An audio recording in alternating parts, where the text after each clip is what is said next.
पिछली वीडियो में हम लोग सारणिकों का प्रसारण करना, उनका प्रसार करना सीखा था हम लोगों ने एक्सरसाइज 4.1 में। आज हम लोग एक्सरसाइज 4.2 सीखने जा रहे हैं और एक्सरसाइज 4.2 शुरू करने से पहले हम लोगों को कुछ प्रॉपर्टीज ऑफ डिटर्मिनेंट, सारणिकों के गुणधर्म, सारणिकों के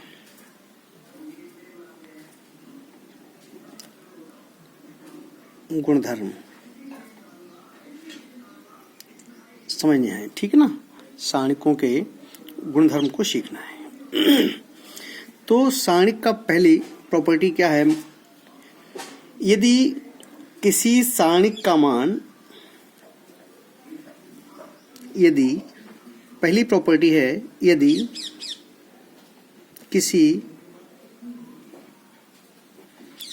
किसी सारणिक का मान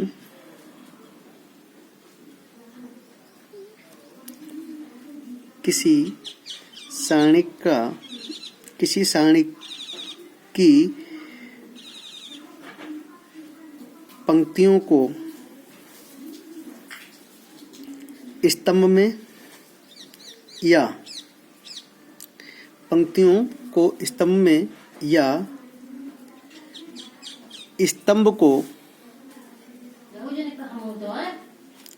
स्तंभ को पंक्तियों में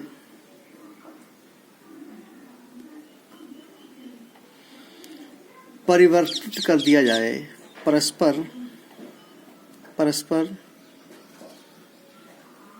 परिवर्तित कर दिया जाए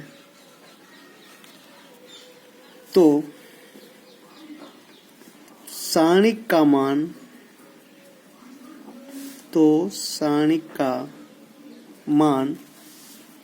अपरिवर्तित रहता है। तो सारणिक का मान अपरिवर्तित रहता है। ठीक है ना, समझने का प्रयास करें। यदि किसी सारणिक की पंक्तियों को स्तंभ में और स्तंभ को पंक्तियों में अगर बदल दें, हम परस्पर अगर आप चेंज कर दें, तो सारणिक के मान पे कोई फर्क नहीं पड़ता। इसका ध्यान रखें आप, ठीक है ना। प्रॉपर्टी नंबर 2, यदि हम यहां पर किसी सारणिक की कोई दो पंक्तियां या दो स्तंभ परस्पर बराबर हैं, है ना, तो उस सारणिक का मान 0 होता है। यदि यहां पर तो हमने पंक्तियों को स्तंभ में बदला, स्तंभ को पंक्तियों में बदला। अब यदि हम किसी सारणिक की किन्हीं दो पंक्तियों को आपस में बदलें या किन्हीं दो स्तंभ को आपस में बदलें, तो क्या फर्क पड़ता है? तो यहां पर दूसरी प्रॉपर्टी हमारी है, यदि किसी सारणिक की कोई दो पंक्तियां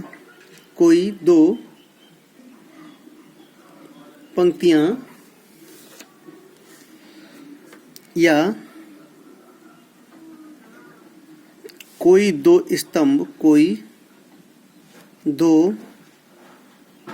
स्तंभ आपस में परिवर्तित कर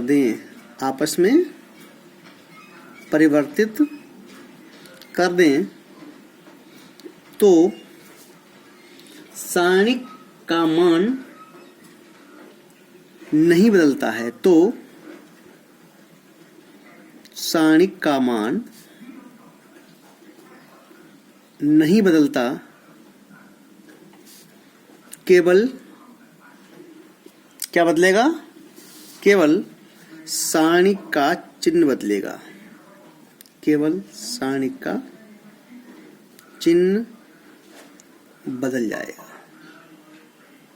ठीक है ना, सारणिक का मान नहीं बदलेगा, केवल सारणिक का चिन्ह बदल जाएगा। दूसरा, अगर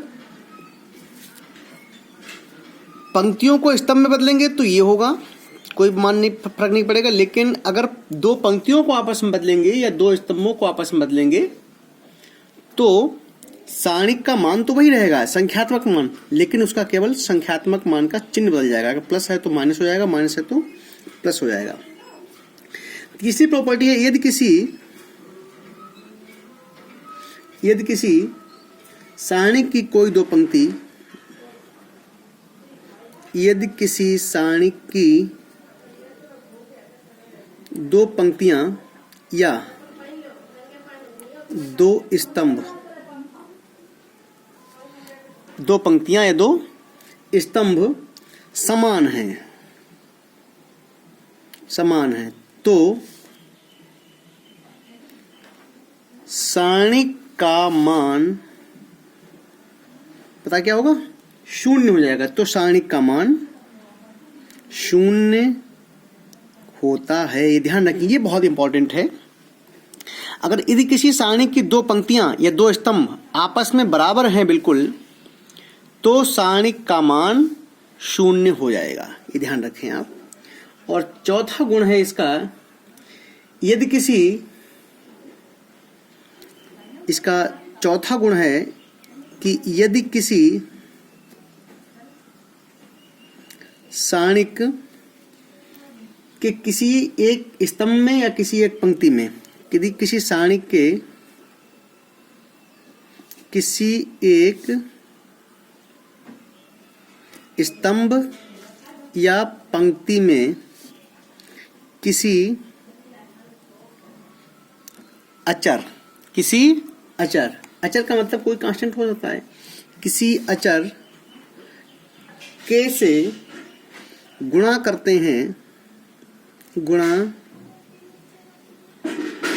हैं तो उसका मान भी के गुना हो जाता है। तो सारणिक का मान भी के गुणा हो जाता है।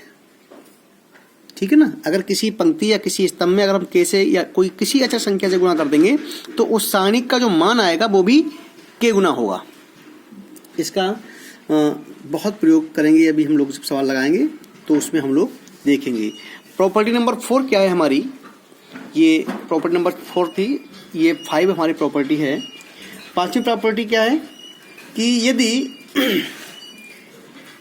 किसी सारणी की एक पंक्ति या स्तंभ के कुछ या सभी अवयव दो या दो से अधिक योगफल के रूप में व्यक्त हों तो सारणी को योगफल के रूप में व्यक्त किया जा सकता है।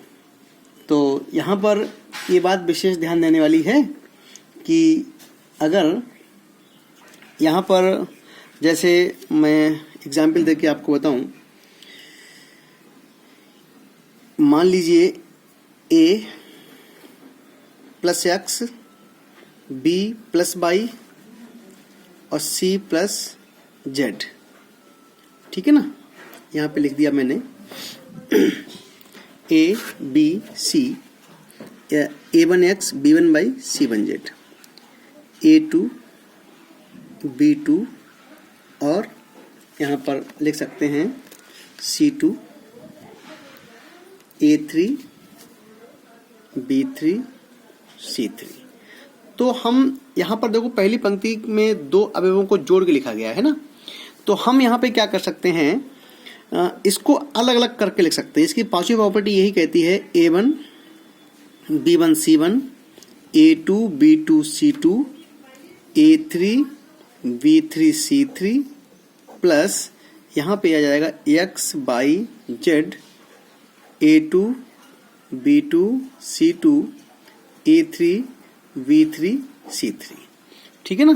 तो ये जो है आपका, इस तरीके से इसको हम लोग अगर दो अवयवों को योग के रूप में लिखा गया है तो हम उसको ऐसे तोड़ के लिख सकते हैं और इस प्रकार के सारणिक के मान पे कोई फर्क भी नहीं पड़ता है।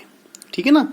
ऐसे इसको लिखेंगे तो इस प्रकार के सारणिक के मान पे कोई फर्क भी नहीं पड़ता है। तो किसी सारणिक की एक पंक्ति हो या ये स्तंभ में भी हो सकता है, स्तंभ में कुछ या सभी अवयव पदों के योगफल के रूप में अगर व्यक्त किए गए हों तो सारणिक को 2 या उसके अधिक, अगर 3 पदों में होता तो 3 सारणी आपकी बन जाएंगी, सारणिक बन जाएंगी आगे। जैसे 2 पदों में लिखा है तो 2 सारणिक बन गई। अगर यहाँ होता a1x प्लस और कुछ लिखा होता, यहाँ पर प्लस और एक पद और जुड़ा होता तो इसके 3 आपके बनते पद। ठीक है, तो 2 या अधिक सारणिकों के योगफल के रूप में व्यक्त किया जा सकता है। ठीक है ना। दूसरा, इसमें अगर किसी सारणिक के किसी पंक्ति या किसी स्तंभ के सभी अवयव शून्य हैं, किसी पंक्ति या किसी सारणिक के सभी अवयव शून्य हैं तो उस सारणिक के का मान 0 होता है। ठीक है ना। यदि किसी सारणिक के सभी अवयव, आप यहाँ लिख सकते हैं छठी प्रॉपर्टी में, यदि किसी सारणिक की कोई 2 पंक्तियां समान है तो भी उसका मान 0 होगा ही होगा, कोई दिक्कत ही नहीं। यदि किसी सारणिक के किसी पंक्ति या किसी स्तंभ के सभी अवयव शून्य हैं, आप यहां लिख सकते हैं, तब तो उसका मान 0 होगा ना। किसी सारणिक के किसी पंक्ति या स्तंभ के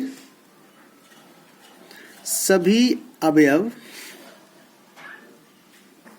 शून्य हों, किसी सारणिक के किसी पंक्ति या स्तंभ के सभी अवयव शून्य हों तो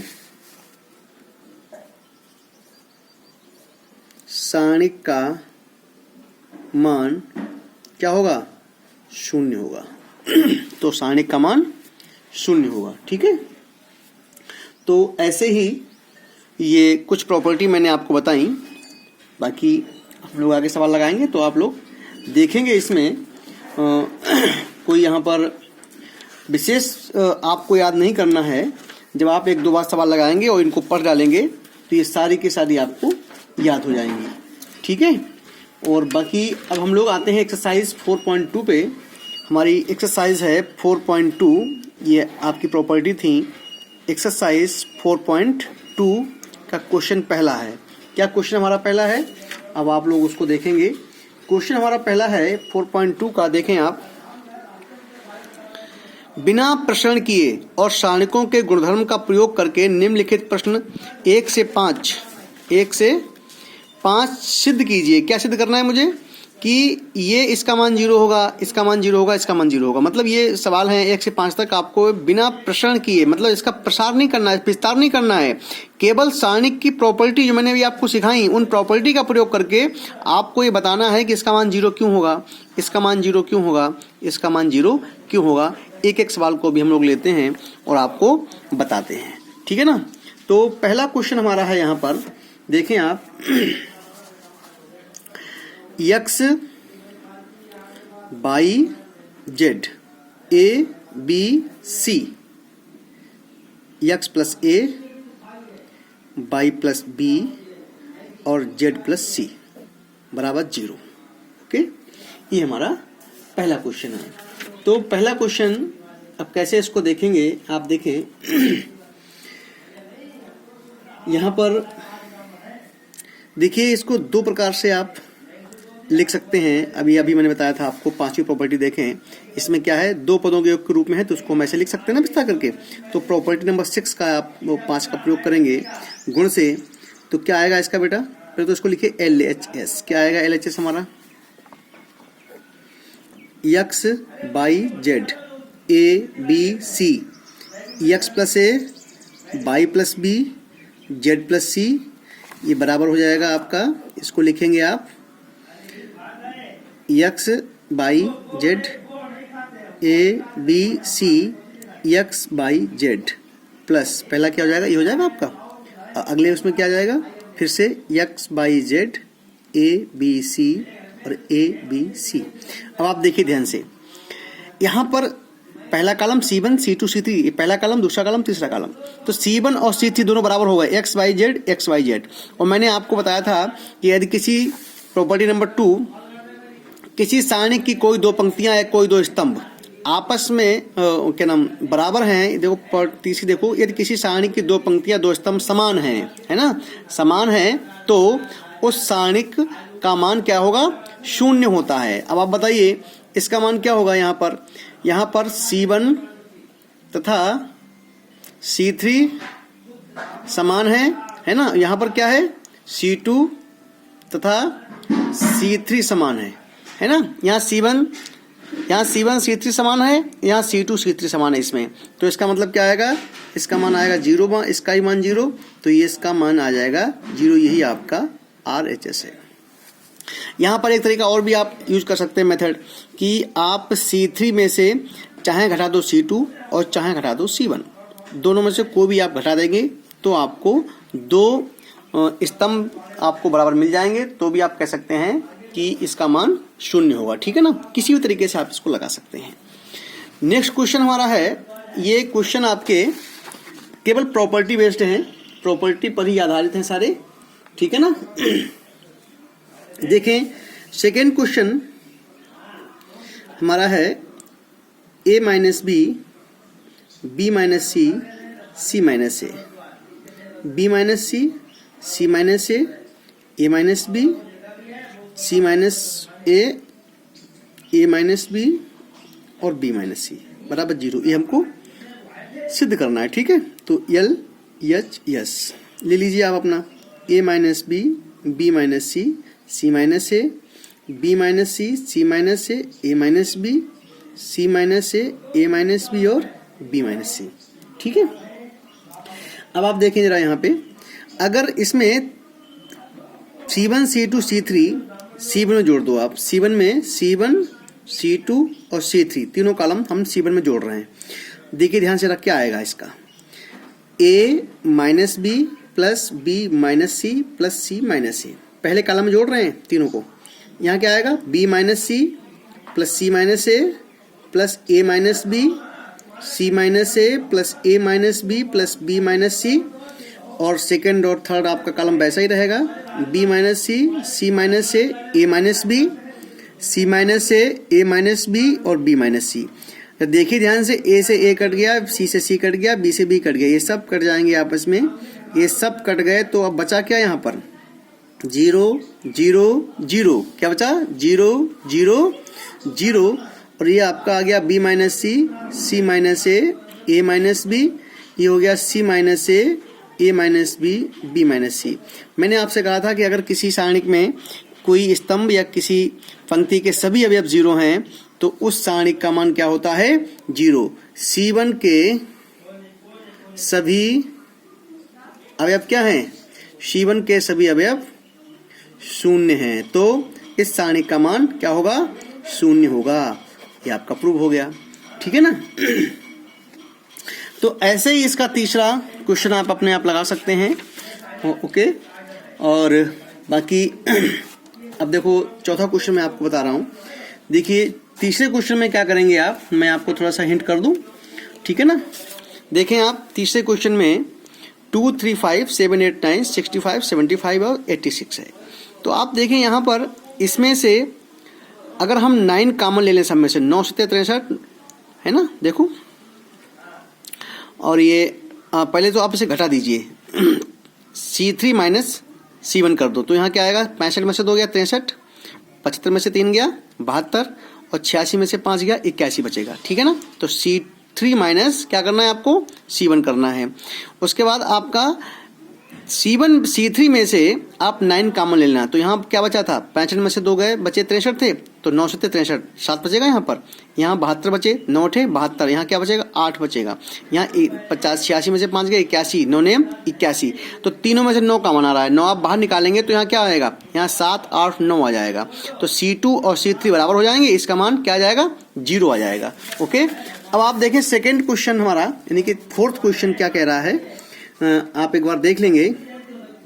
1 1 1 BC CA AB A of B plus C B of C plus A plus B बराबर 0। ठीक है ना। अब आप इसको देखें, ये क्या क्या करेंगे हम लोग यहाँ पर यहाँ पर अभी तो सबसे पहले आप इसकी मल्टीप्लाई, पहले इसको ली LHS लीजिए, इसका LHS लिया हमने, तो क्या आएगा 1 1 1 LHS लेंगे, BC CA AB A of B plus C V of C plus a, C of A plus b बराबर हो जाएगा हमारा 1 1 1 VC CA AB, AB plus AC, BC plus AB, CA plus CB।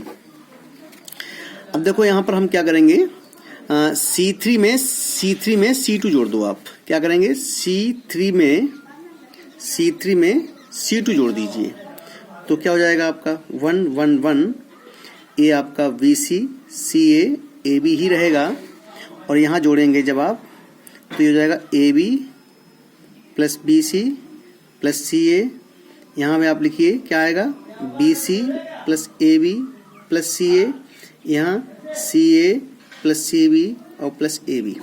आप देखिए ध्यान से, AB plus BC plus CA, AB plus BC plus CA, AB plus BC और plus CA आ रहा, सब में तीनों में आ रहा है। तो आप थर्ड कॉलम से C3 से आप कॉमन ले लेंगे, AB plus BC plus CA, AB plus BC plus CA आप कॉमन लेंगे, तो बचेगा क्या हमारे पास 1 1 1 BC CA AB, यहाँ बचेगा 1 1 1। अब आप देखिए प्रॉपर्टी क्या है हमारी, कि अगर किसी सारणिक में कोई दो स्तंभ या कोई दो पंक्ति बराबर है तो उसका मान 0 होता है। तो यहाँ देखिए C1 और C3 कैसे हो गए, C1 C3 के बराबर हो गए ना, तो इसका मान क्या आएगा, 0 आएगा। तो आप यहाँ लिख देना, मैं यहाँ लिख दे रहा हूँ इसको, क्योंकि C1 तथा C3 बराबर हैं तो इसका मान क्या आएगा, इसका मान आ जाएगा 0, RHS। ठीक है, प्रॉपर्टी के प्रयोग से ही आप सवालों को हल कर पा रहे हैं। आपको कोई भी इसमें मेथड नहीं यूज करना है, केवल प्रॉपर्टी के प्रयोग से आप सवालों को हल कर रहे हैं। ठीक है ना। इसी प्रकार से आपका क्वेश्चन 5 भी आप कर सकते हैं आराम से, ठीक है ना। और चाहे तो मैं आपको बता भी दूं क्वेश्चन 5 क्या है हमारा, मैं आपको थोड़ा सा बता दे रहा हूं। क्वेश्चन 5 है हमारा BC प्लस CA और plus AB, Q plus R, R plus P और P प्लस Q। यहाँ हो गया Y plus Z, Z plus X और X प्लस Y बराबर 2 of A B C P Q R, और ये हो गया आपका X Y Z। ये हमको सिद्ध करना है। ठीक है ना। तो इसका लीजिए पहले LHS लिखेंगे आप, तो ये हो जाएगा आपका B plus C, C plus A plus B, Q plus R, R plus P और P plus Q, Y plus Z, Z plus X और X प्लस Y। ओके, ये आपका, इसको हमें ये लाना है। ठीक है ना। तो देखो पंक्ति और स्तंभ अगर हम आपस में चेंज कर दें, पंक्ति को स्तंभ में, स्तंभ को पंक्ति में आपस में बदल दें तो कोई फर्क पड़ेगा? कोई माने फर्क नहीं पड़ता। मैं आपको बता चुका हूँ, प्रॉपर्टी पहले यही थी कि पंक्ति को स्तंभ में, स्तंभ को पंक्ति में बदलने से कोई फर्क नहीं पड़ता है। तो पंक्ति तथा स्तंभ को आपस में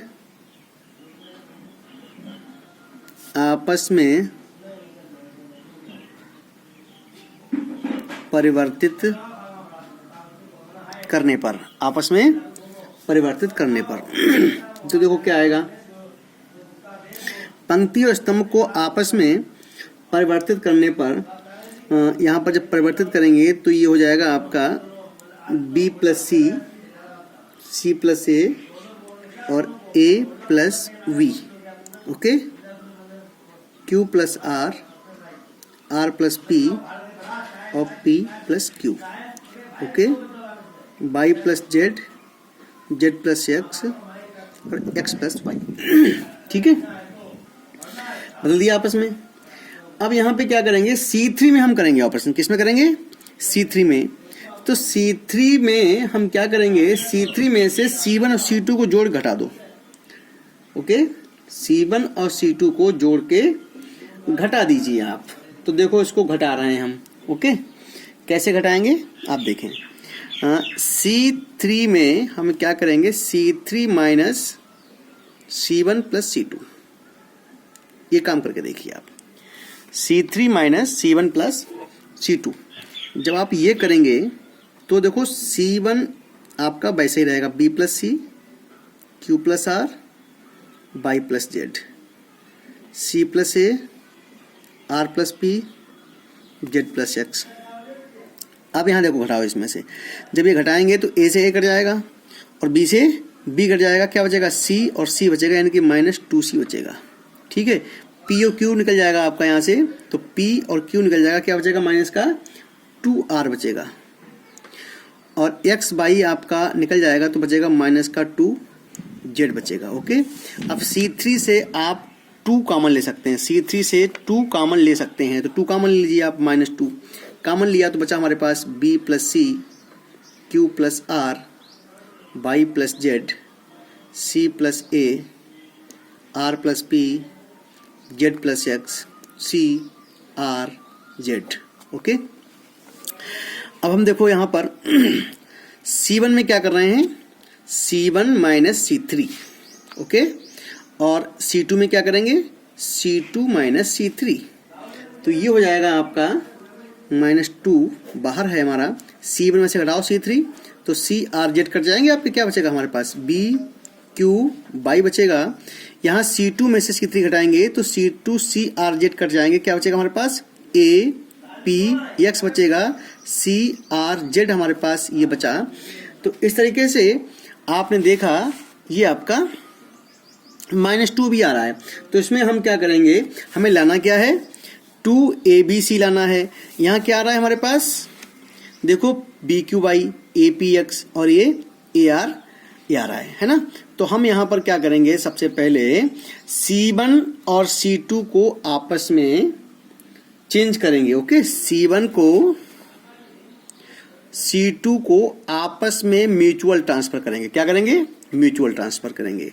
तो जब म्यूचुअल ट्रांसफर करते हैं किसी पंक्ति, किन्हीं 2 पंक्ति या किन्हीं 2 स्तंभ को आपस में बदलने पर क्या होता है, सारणिक का मान नहीं बदलता है, केवल सारणिक का चिन्ह बदलता है। तो इस सारणिक का माइनस चिन्ह है तो क्या हो जाएगा, ये प्लस हो जाएगा, क्या हो जाएगा प्लस।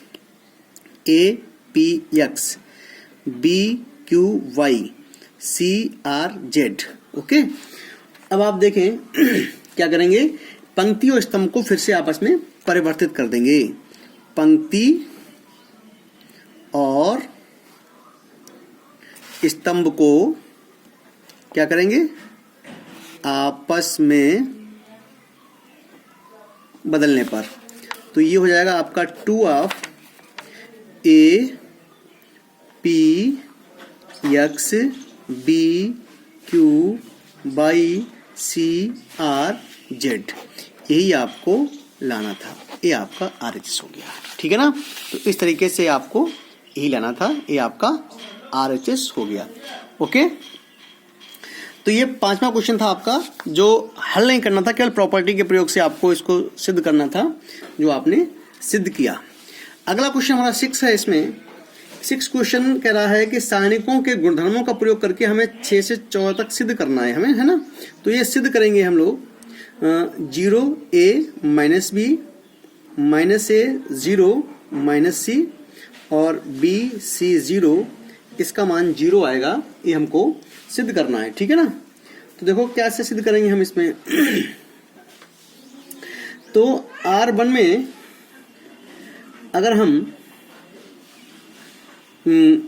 ध्यान से अगर देखें आप लोग, इसको लिखिए पहले LHS, क्या LHS हमारा 0A minus B minus A 0 minus C B C 0।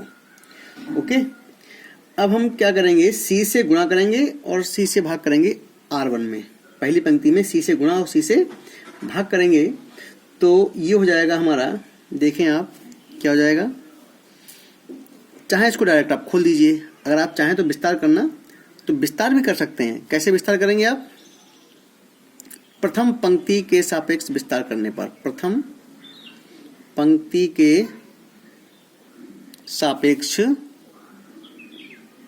विस्तार करने पर तो विस्तार कर दीजिए, क्या आएगा 0 इंटू 0 और ये सी की मल्टीप्लाई होगी सी से, तो क्या आएगा plus c square minus a of क्या आएगा आपका 0 और यहाँ पे क्या हो जाएगा आपका plus b c, okay, minus b of क्या हो जाएगा यहाँ पर आपका माइनस ए सी माइनस 0, तो ये तो आपका 0 हो गया। यहाँ पे क्या आएगा माइनस ए बी सी आएगा और यहाँ क्या आएगा ओ ये minus minus plus A B C आएगा, okay, minus A B C plus A B C cut जाएगा, क्या इसका मान आएगा 0। यही आपका आर एच एस है, यही आपका आर एच, यही आपको लाना था बस। छठा क्वेश्चन इस प्रकार से आपका हो गया। ऐसे ही सातवां क्वेश्चन क्या कह रहा है आपका, सातवां क्वेश्चन हमारा है minus a square b a c a, okay, a B minus b square और सी बी, यहाँ पर a c b c minus c square बराबर 4 a square b square c square, okay. तो इसको लिखिए L H S minus a square a b a c b a minus b square b c c a c b minus c square.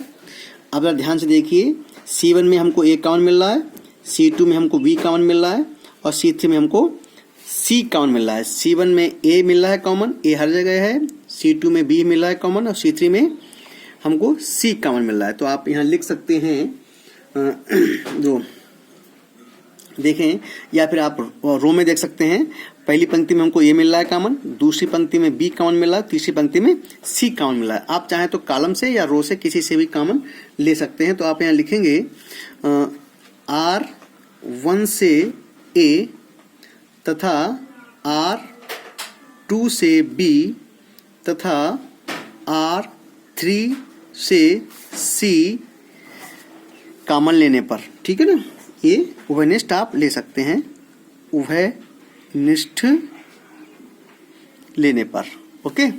जब आप ले लेंगे तो यहाँ बचेगा हमारे पास माइनस ए वी सी, यहाँ बचेगा आपका A minus B C A B minus C, okay. क्या बचेगा आपने यहाँ से कॉमन लिया ए बी सी, यहाँ से ए कॉमन लिया, यहाँ से बी कॉमन लिया, यहाँ से सी कॉमन लिया, ओके। अब आप देखें C1 से कॉमन क्या आ रहा है ए, C2 से बोलो बी और C3 से सी आ रहा है कॉमन, ओके। तो आप लिखेंगे C1 से सी, C1 से ए, C2 से वी तथा C3 से सी उभयनिष्ठ लेने पर, ठीक है ना। तो ये हो जाएगा आपका ए बी सी, ये ले चुके थे पहले हम एक बार आपका, और आ गया ए बी सी। अब यहाँ बचा minus one one one one minus one one one one minus one, okay. तो ये आपका आ गया। अब हम क्या करेंगे, यहाँ पर चाहे तो आप विस्तार कर दो यहीं पर, तो ये हो गया आपका ए square b square c square, okay. अब वहाँ प्रथम पंक्ति के सापेक्ष विस्तार कर रहे हैं, प्रथम पंक्ति के सापेक्ष विस्तार करने पर, प्रथम पंक्ति के सापेक्ष विस्तार करने पर, ओके। तो प्रथम पंक्ति के सापेक्ष जब आप विस्तार करेंगे तो ये हो जाएगा हमारा देखें ए square b square c square था ही। अब यहाँ पे आप इसको देख लें, minus one of minus one क्या हो जाएगा प्लस वन और ये हो जाएगा minus one, okay. Minus one of क्या हो जाएगा माइनस वन और माइनस वन हो जाएगा, माइनस वन और minus one, plus one of क्या हो जाएगा वन और माइनस वन क्या हो जाएगा प्लस वन हो जाएगा, ठीक है ना। तो ये हो गया ए square b square c square, ये वन माइनस वन क्या हो गया जीरो हो गया, तो ये तो जीरो हो जाएगा, माइनस वन माइनस टू हो गया, माइनस टू और माइनस वन क्या हो गया प्लस का two, one plus one two, two into one two हो गया, तो क्या आ गया टू प्लस टू फोर आ गया, तो four a square b square c square. यही आपको सिद्ध करना था कि ये आपका 4a²b² c आना चाहिए, तो ये आपका 4a²b² c आ गया। तो इस तरीके से आपको मैंने 7 क्वेश्चन इसके लगवाए। अगली वीडियो में बाकी क्वेश्चन लगवाऊंगा। ठीक है, आज के लिए इतना ही। Thank you.